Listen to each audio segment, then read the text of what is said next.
Hello, everybody. David? Mark, Andrew, I'm going to call this meeting of the Committee for Public Works to order. We don't have to do a roll call, right? I'm going to lead off with a presentation from our Reverend Director of Public Works.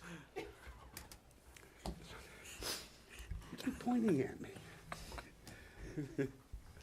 Okay, so last October, we met with the whole council, was myself and the attorney at the time, the city attorney, and we pitched the plan to accept roads as is. Basically, we use a betterment process to accept the road all the way through. We just don't bring it up to full city standards. Council agreed with that concept and then basically tasked us to come up with some proposed criteria to sort through the roads that we should consider for accepting as is. And that's what really tonight is. It's the proposed criteria. A little background first. There's really two types of roads. We got the real old ones, and I'm just going to say for concept purposes, 1900, 1920, you know, that age.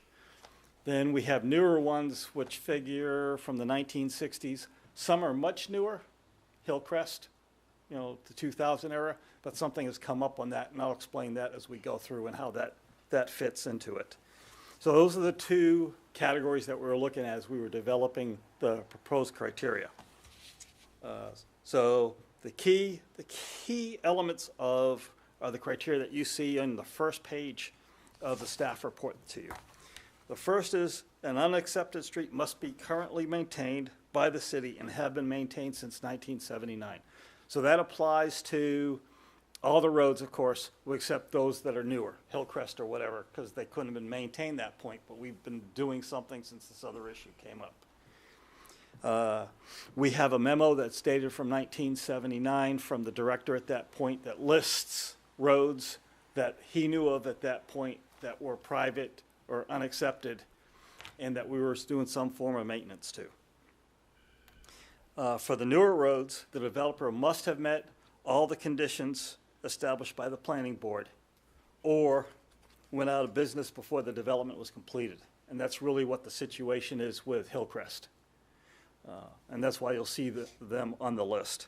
So although that portion, the new section of the road, didn't exist in 1979, the developer finished basically phase 2, did not finish phase 3 and went out of business. And per the planning board requirement, we couldn't accept either phase unless both phases were ready to be accepted.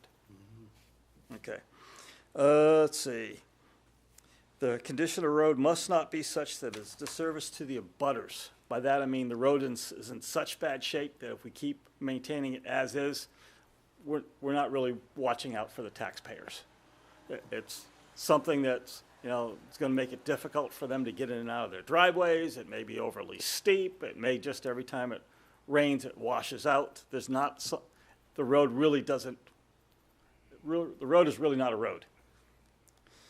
Okay, the condition of the road and its drainage system is such that it does not present a hazard to the abutters or to the people that are downhill, downstream. In other words, it's got to be sufficient drainage system in place that in not a downpour, but in a normal rainstorm, it is not going to cause sufficient damage downstream to somebody that it would put liability upon us.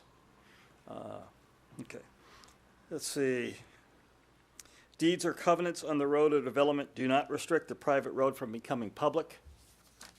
That means it's not something on it, i.e. could be like a South Downs, Long Bay, something like that that says you cannot make this road public so we don't get into a legal battle at some point with one group of abutters versus another group of abutters. It's got to be clean from that standpoint. The road has been constructed. It's not a trail used by vehicles to gain access. And the simplest way is think of it is someone's cleared the trees, got the stumps out of there, and is basically going through the clearance to get to their house, and you see the 2 wheel tracks, and that's about it. And the road must not be in a state right of way. So that's the criteria that we proposed. It is a betterment process, even though we're not bringing it up to city standards. So as a part of the betterment acceptance process, all the abutters have to give us an easement. So they all will come up with an easement document and all have to sign the easement. So if we can't get all the abutters to agree to give us an easement, and depending upon which abutter it is, it could very well as prevent us from taking over or taking possession of the road to maintain. Wes, one abutter can stop the whole process? Is No, but one abutter in the wrong spot could. If it's, say it's a 700 feet of road and it's the first or second abutter and we can't get past them, we can't do anything with the properties or the road behind them. Okay, Right. So it's basically a process. We wouldn't use eminent domain to try to get past that one property that we can't get past. So we would just have to wait and see what happens in the future with that particular person and go through the process once we're able to get an easement. okay, thanks. As is truly means as is. We would have to come up with a city policy, but basically the concept is if it's a gravel road, it stays a gravel road. If it's, 2 inches of pavement on whatever just happened to be the road at the time, that's basically what we're gonna accept. If there's no drainage system, there's no drainage system that we're gonna put in. That's the concept. Now, that doesn't limit it. At some point in the future, they could still come through us and do a betterment process to bring everything up to city standards, but then that would be somewhat similar to what we're doing for any other road that's not accepted as is, or a newer one that comes in, is they're gonna have to pay to bring that up to city standards. Meaning the abutters. Meaning the butters. Yep. And it's just like the betterment, we pay for it, they pay us back over time. And in this particular case, if that happens, the state law says it's limited to 10 years. So how do we figure out what those costs are? In this particular case, if we're accepting as is, there's really no cost to us with the exception of the cost for the survey and preparing the easement documents. If we're going to accept it through the betterment process, then part of the process early is to do an estimate and present them the estimate. And they have to decide from there. The concept that we've been talking at for a long time, for anything who wants to bring it to city standards is, let's see a letter, I won't say letter of interest, but some sort of survey or petition that we're seeing enough interest that people are willing to pay to do it. And then we do a fast estimate, see if there's still interest before we go through the full process. Depending upon where the road is and how good a shape it is, it could be fairly inexpensive or it could be very expensive depending upon the situation. And Wes, correct me if I'm wrong, but on that type of process, we're bringing it up, a majority of the property owners on the street control that, and even if it wasn't 100%, there's a certain threshold where it can occur and it's binding on all property owners. So if one of the abutters said, I don't want to spend a dime on bringing this up to standard, this road, He couldn't stop it. he couldn't stop it, but would that abutter still be liable to pay his or her portion for the? Correct. Yes. Yes. Yep. And the difference on that is because you're going through the full betterment process, you could actually work through a abutter who doesn't want to participate. When you're doing the accept as is, it's not as clean cut. Because That's we're just, not, sorry, is that just a majority rules then on that? Is that right? yes, I think it's like 51% or something. Okay. It's not what we were talking about for the sanitary sewer expansion, which was 2/3 or 3/4. It's much lower, but you still have to have a majority. Okay, thank Okay. you. Now, we'll go through the list after this. But the concept is, right now we're plowing, so there's not really an additional cost associated with plowing these roads because we're already doing it. The additional cost is associated with that services that we're not providing, which is mainly, pothole patching, the typical things that we do on a road that's towards the end of its life, and any drainage work for any drainage system that happens to be there. So that's what we're really discussing. Of the 52 roads, if we accept my criteria through the council processes, we would accept 31 roads in the city as is. And that's what that list that's attached. One page. You can see, if you look at it, I grouped it for the most part. The first grouping is basically all the Methodist campground area. That would be one group, and the rest is just alphabetical order throughout the city. And so you can see Allen Avenue through Thompson Avenue, the old Methodist campground really dates back into the 1900s. So that's part of the old road. And that's a meeting that Wes and Krista and I and Dean and I think that was staff-wise there did about a year ago. And we had a very good turnout from the Methodist campground streets. And they were very positive leaving that meeting, as this is a simplistic approach of being recognized as a city street. And I think a few of them came to the council meeting, again, 6-9 months ago, when we had Carrie Roman, the attorney here, and spoke in favor of encouraging you to look at this. So there was a lot of support for the as-is, because it kind of took these folks out of an area of limbo or uncertainty. So we are currently plowing these streets? We're currently plowing them right now. 31 of these? Okay. Yes. That may be the only services they're getting from us is plowing and salting. And do you have, or is it too early to have an estimate as to what it would cost the city to do the surveying on these properties, these streets? When I did a rough estimate based off the number of roads and what it would cost, I was figuring around $100,000 other than Pickerel Pond Road, and that's just because Pickerel Pond Road is almost a mile long, and it's really not straight. It's all over the place. So that one by itself could easily be in the $20,000 to $30,000 range or more, depending upon how we have to work it. And in your budget document, you'll see a new line item this year, and I forget if it was 10 or 15,000. 15. 15,000 that we put in to start having some seed money to lay out some of these roads. It wouldn't all occur in 1 year, but we would tackle them, in logical sequence, and the Methodist campground might be the first place to go after, where they're all, adjacent to each other. So we have started putting some money in. Again, I think as long as we get the signatures of an agreement from abutters on each street, and we work toward the process, we'll continue to maintain, knowing that there is, this path to get us there. Okay. And in terms of the cost for the survey, that's not going to be passed on to the homeowner? That's really up to city council at this point. Underneath a typical betterment accepting as a city standard street, the full cost are part of that element, which is survey, design, construction. Accepting as is, it's really up to the city council whether you want to just pay the cost of the survey and the easement document preparation. And that would be the direction I would suggest we go, rather than trying to chase and get buy-in, and then people might be hesitant if there's a cost, and what's the cost, and it's, if we can build this $15,000 into the budget this year, then it's built into the budget, and then it's a recurring expense in the following year. So I think that's a whole lot cleaner. So apart from improvements and the costs associated with that, it might make sense not to charge the homeowner for the survey and through the betterment process. Is that what I'm hearing? Correct. Okay.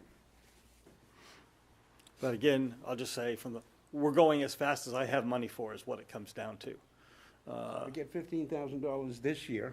Then that's 3 to 5 roads depending upon, and I probably would tackle Methodist campground and do proof of principle because they're all fairly short stretches, and for the most part, they're all fairly straight. So if we can come to agreement with the property owners as where the road is, then that should be a fairly simple one to do. Okay. So I'm going to go back to Andrew's question, and that is, someone doesn't want to give the easement on as-is roads. You're saying it depends on where they are? If we can't get an easement to work past it, if it's at I'll call it the point where we turn off a public road onto the what would become an accepted as-is road, then we have a problem getting to the rest of it. And the way the state law is, you can't have a public road connect to a private road to get to a public road. the public road has to go straight to a public road. So I don't anticipate it being a problem, but every now and then you're gonna run into some person who may not like something. And it might take a while to get past it.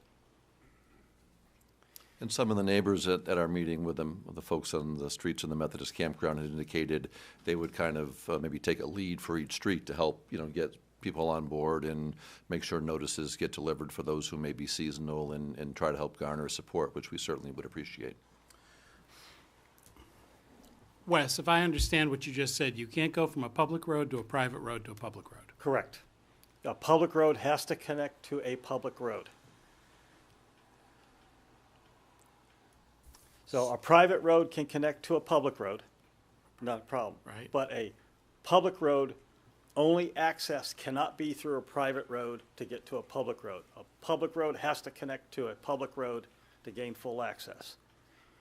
So not to create problems where there aren't any, but on Hillcrest, someone at the, closer to the White Oaks Road access point could hold up everything There, on one and, on push one and Hillcrest, two. there's actually, we call it 3 phases to Hillcrest. Phase 1 is the point where it meets White Oaks and goes straight back. That was actually finished in the 60s. I can't remember exactly how many feet, but it goes straight back and then ends. So that's already been accepted. The city has ownership of that. We maintain it to city standards. The portion that hasn't been accepted is that loop that heads down, goes around by the pump station, and then comes back and connects with the accepted portion.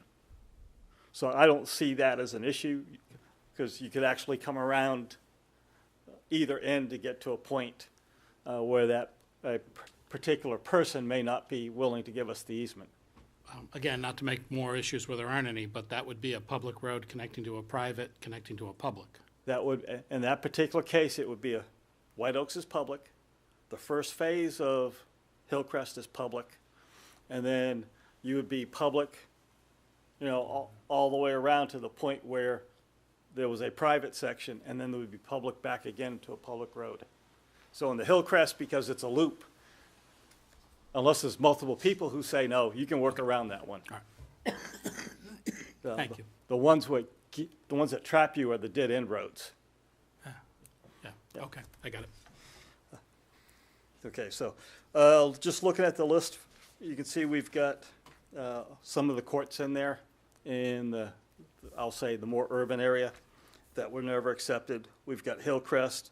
We've got roads up in the Weirs Beach area in White Oaks. And then we've got Eastman Shore Road North, which hasn't been accepted. That's the dirt road at the end of Eastman. Eastman Shore Road South has been accepted, at least for the majority of its length. So that's the proposal that we have in here. We are working with the owner of the awards center that's on Bayside Court, Franklin area. So that one may change a little bit in regards to where Bayside Court actually is, because he's purchased more of the property. So we wouldn't be going into his industrial area, I'll call it, to maintain it, only up to the point where it's public, or should be public. The game plan for this is basically to work through this list over the next few council meetings. Everyone gets comfortable with it. Then after the budget's put to bed for the year, what I want to do is come back in with the list of those streets that we are not proposing to accept as is, and explain the thought process behind it on why. And it varies from everything from need to do more research to some streets have been determined to be private, and some are actually, the condition is such that we really don't want to accept it. We're not doing justice to the abutters, we're not doing justice to the people who are downstream. But if the 50 whatever we had identified, we've got 30-something here potentially that can do It's a it. total of 52, Yep. and we've got 31 on this list. And we had another half dozen or so that we did emergency lanes. Correct. So there's, we're down to 15 roads or so. 12, If we correct. move forward with this concept on the as-is, we've gone from 50-something roads down to 15 or fewer.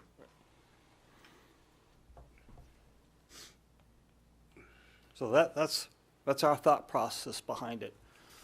Really for this committee and then the council is to improve the criteria. That's the next step. And once that criteria is approved, then that gives us the authority to start applying it. The money comes into effect the 1st of July. We can start going down the list to begin working the accept as is with the residents on some of the roads to begin that process. In terms of approving the criteria that you proposed, I just want to hear you say you're comfortable with that. Correct. I think this is the most reasonable that protects the city as well as the abutters and puts us in a position of cleaning up the issue that's been existing for decades. It is a good solution to this problem, the accepting as is.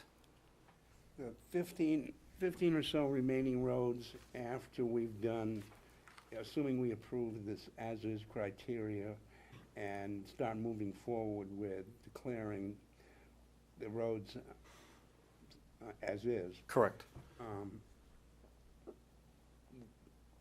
When do you foresee addressing those remaining roads? The ones that I'm recommending not to accept as is I'd really like to come in back to the council after the budgets have been approved in the July-August timeframe and start going over the individual lists and the thought process behind it.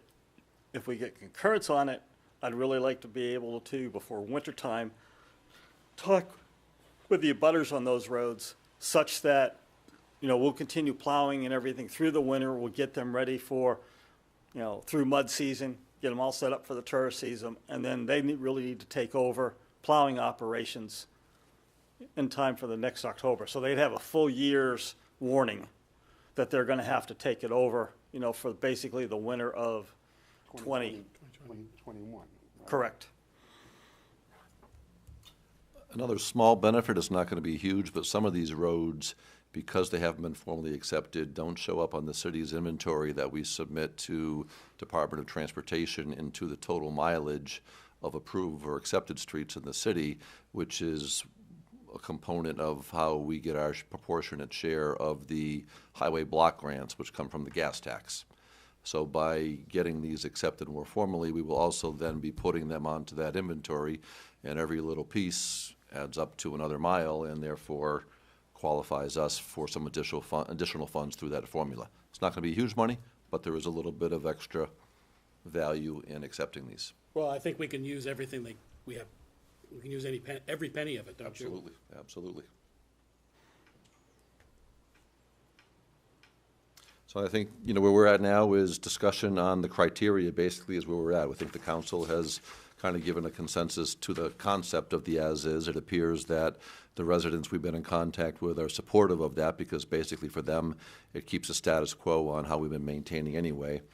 So I guess the conversation maybe is around, are there any questions or concerns about the criteria proposed, and/or are you comfortable with that, and then presenting or making a recommendation to the council for either tonight or placing it on an agenda so everybody knows that this is the committee's recommendation and taking it up in a couple of weeks? Well, I guess the answer to that question is twofold.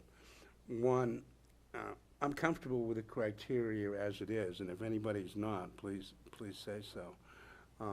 But I'm concerned what we do with the 15 or remaining roads that we're contemplating not accepting as is or doing something different and giving them some kind of notice that when the clock ticks in 2021, it's your turn to plow the road.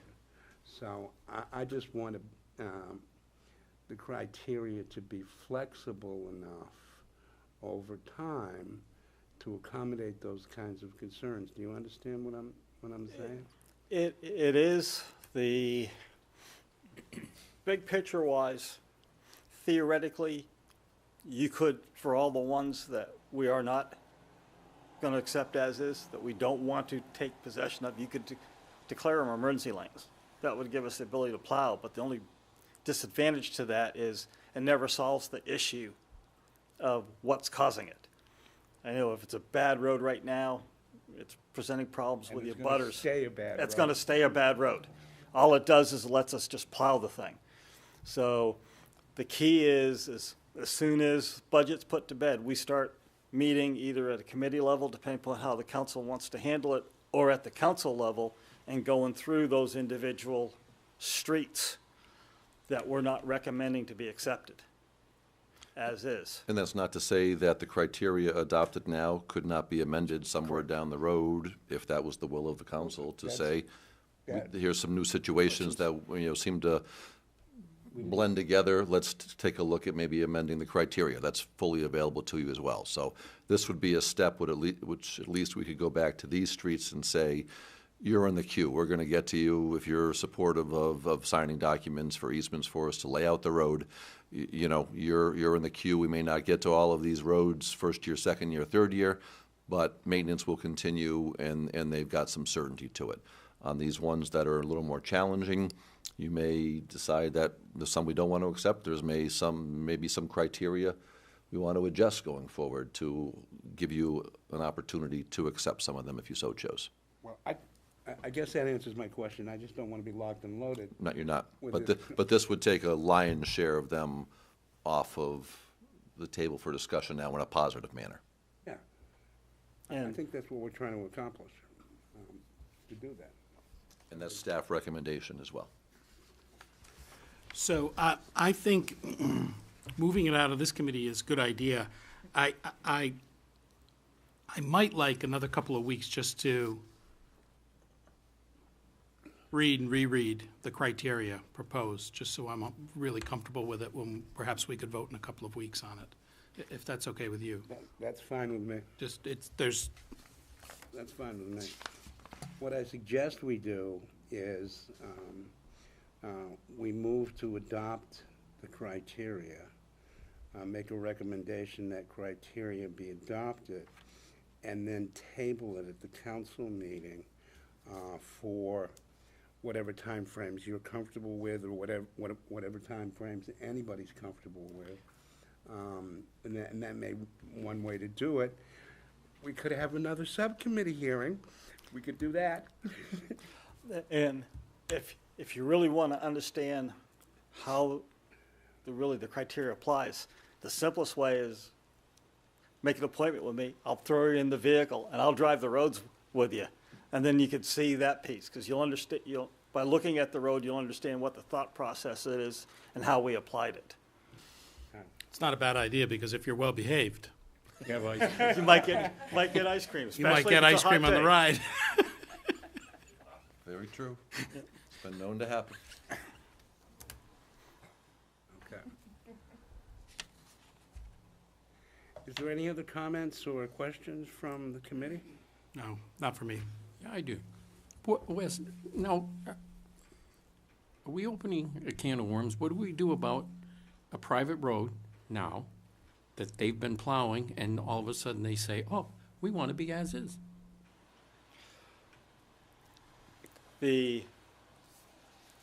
Other than these streets right here, the only other ones that we're plowing are the ones that we're gonna come back to in July and August timeframe, that we've been plowing. All the other private roads in the city, we have not. So theoretically, they could come in and request to be accepted as is, but they're not gonna meet the criteria because we're not plowing them right now. So, but nothing says they can't use the full betterment process to be accepted as a city road by bringing it up to city standards. Any private street has that ability to do that. They just have to be, again, that particular private street has to be able to connect to a public road. Are we confident that we've identified all the trouble roads in Laconia? I'm gonna say yes right now, but every now and then I still find another one Okay. that wasn't on our records, but then I find out we've been doing something or someone's been doing something to it. The most recent one is Collins Brook Road at the very end of Layton Avenue North. We're not plowing it, but Meredith, it goes into Meredith, so they're plowing it to get to the cul-de-sac that we have at the end of Layton Avenue Road North. turning around and then going back into Meredith that way. So we're going to put an asterisk next to that yes answer. Yeah, so that's why I'm saying, as far as I know, right now, this is everything, but I keep learning at times. I mean, there are some of those agreements that have occurred between communities all over the state and probably all over New England for years, where it's easier for an abutting town to maintain a piece of road by its proximity than the host community, and they do some kind of swap. I'll take care of that, you do that, and you know, some of these things have been going on for years, and it could be some quirky public-private streets. But we think this is the overwhelming lion's share. Sure, Probably will be an outlier or two, and again, we've been working on this. There's documents we know going back to the 70s they've been working on trying to get this cleaned up. So if we don't accomplish it all in 2019, then you know we've got a little bit of time. Well, I mean, given the,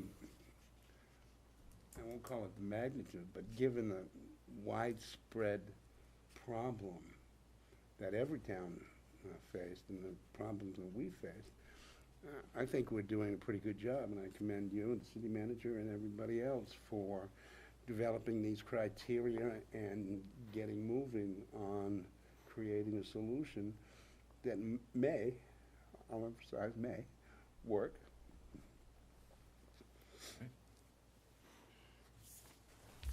Any other comments from the council?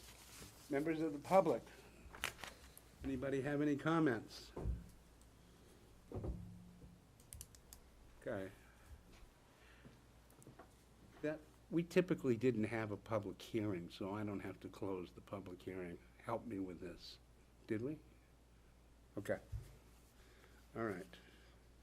Well, along the lines that I think Councilor Hosmer suggested, I would entertain a motion that we accept the criteria as for as-is condition as outlined in, my memo is dated 4/5/2009. Have I got the right date on The it? most recent one that was put out as What's part it? of your packet was April 22nd. April 22nd. That was, it really was just an English language cleanup, some spelling mistakes, and Okay. You didn't change the criteria. I looked at that. no, I didn't change the criteria, just the English. I write too much engineerese at times.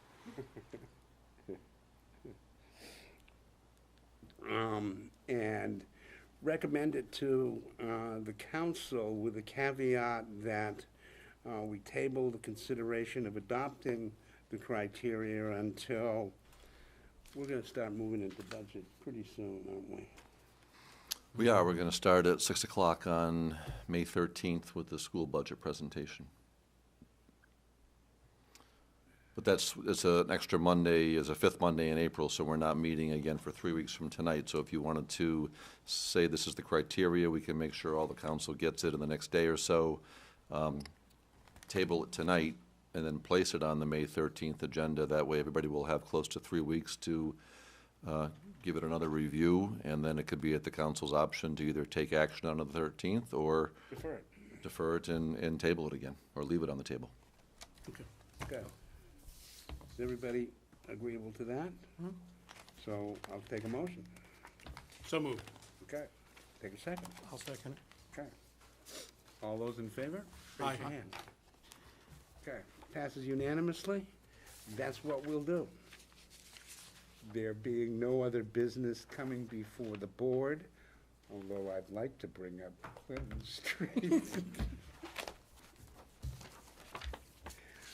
But we didn't really notice that, so I wouldn't feel comfortable in doing that. So, I'm gonna adjourn this meeting of the Committee on Public Works. Thank you, folks. Appreciate it. Thank you. Thank you, Wes. Good job, Wes. You can get ice cream.